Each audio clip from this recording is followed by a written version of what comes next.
financial services, the biggest thing to hit us since PayPal, so please pay attention. What we want to do is basically pitch an idea that's based on a very simple context. If you look at the situation 10 years ago, in 1999, when we started to go online, we might have had one account with Amazon, one with eBay, one email account, one bank, and that was basically it. Situation today in 2009 is you might have tens of retailers that you have to deal with. You might have hundreds of places where you store your personal information online, and it's getting chaotic. And who knows what it's going to be in 2019, where you might have thousands of places online where you have to store your information, put your personal details, and how complex and confusing is that going to be? So if I look at the context, there's an e-commerce explosion out there, and what we have is confidential information, our information which is out there and which is actually unsafe. So what's the idea? Very simple. And we label the idea eMe. So it's me out there. It's eMe. And what is the idea? It's a digital safety deposit box where I can put my personal information. And you might have a deposit box at home where you store your jewelry or your confidential stuff. This is the digital safety deposit box where I store my personal details, my personal information. This could be your address, this could be your bank accounts, this could be your credit cards, but it's a place where you have drawers in your personal safety deposit box to put other stuff that are valuable digital, like a contract or a will if we're going to have to kill ourselves, as we heard. So it's a digital safety deposit box called eMe that is out there. And the beauty is, you only have to put your information there once, and all the retailers you work with, like an Amazon or a utility company, will be able to access your personal details in eMe, in your digital safety deposit box. And you will allow the Amazon or the telephone company to have access to which information, to which drawer that you actually want. So the concept is a digital safety deposit box. Now, what are the big pain points that we're trying to solve here? For the consumer, it's quite simple. They have a huge hassle now these days to actually update all their information with all the people that they deal with online. The after situation is the customer says one simple way to store information, and the corporate users can access the information. You only have to update this once.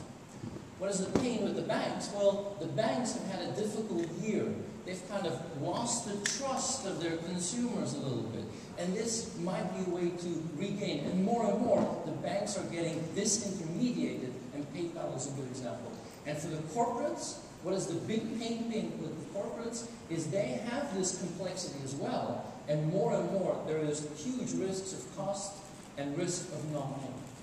So what we have as gains, for the consumer it's quite simple. They have one way, one mechanism to update. And we have a very simple use case here. Just a simple way, you change your address.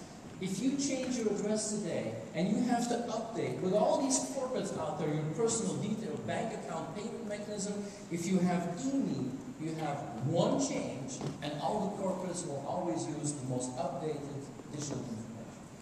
So, what are the gains for the consumer? They have peace of mind. What are the gains for the banks? The banks can actually offer this as a service to their customers and give them a new sense of loyalty with their customers. The banks can regain trust to actually offer this to their consumers. And what is the gain for the corporates? They can reduce their cost and risk. I would like to introduce David, who is our head of community relations with the banks, and give him his pitch on why this is great for the banks. Ladies and gentlemen, there is lots of this for banks, including the provision of a trusted directory for payments. Using the unique eMe PayMe proxy, we are providing you with the ability to make payments B2C, C2C, in a repair-free environment. So that's no repairs when you access the eMe directory. Great, thank you. How could this make money? It's a transaction-based model. Every time a corporate wants to access your personal information, there's a micropayment from the corporate to eMe, and via the banks, this could eventually go to the consumer. So you, instead of having to update all your information, you as a consumer could actually get paid if a corporate uses your personal information. Now, who wouldn't like that? I want to see a show of hands. Who thinks this will be a cool thing if you could actually get paid if the corporates use your information? Who think that's a good idea? Great! We got the customer base. Solved that already. So, transaction-based model, what would it need to really take off? First of all, we need a community of banks who would be willing to actually jumpstart this and start offering to their customers. We would need a trusted, neutral third party to run and operate that. Now, can I think of a trusted, neutral third party? Well, Swift could actually do that. And we would need open standards.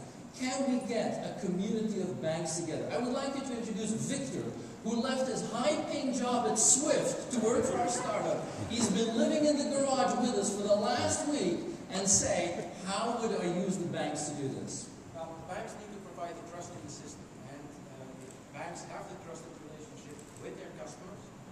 Banks have the trusted relationship with their customers. They would be the distribution model for this. They would market it to their customers. Okay, how complex would it be to build and operate? It would be relatively simple from a technology point of view. Our CTO is Mr. Ndinga Davis, who left his high-paying job at Lombard. How complex is this? Easy. Good. What do we need to do? We need security. How will we operate this? Failure is not an option. How will we market this? Zara. Yes, we have 3 main points. First one, critical mass. Marketing strategy of eMe is to reach critical mass of users all around the world. Second point, social.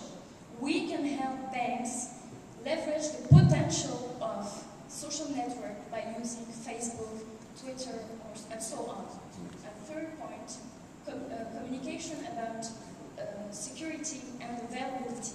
On the one hand, bring eMe on banks' portals so that we can assure and guarantee security for our customers.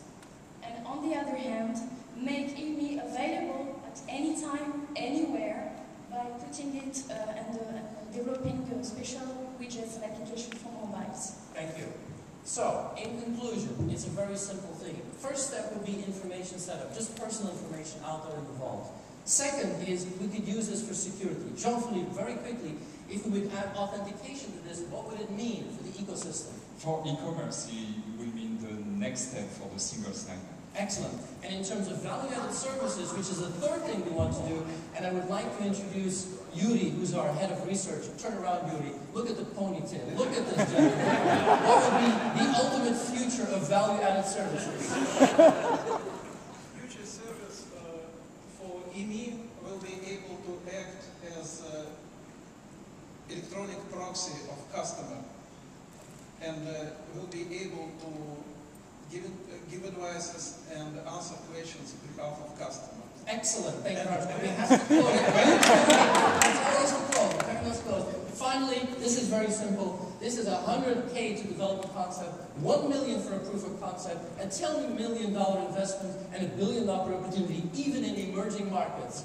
Yeah, emerging markets could also mean going in areas where infrastructure is undeveloped, like Africa, a possibility to jumpstart and leapfrog. Thank you very much. In conclusion, this is a wonderful opportunity for Swift. If Swift doesn't take it, we have to work with these greedy venture capitalist bastards. I hope we do. Thank you.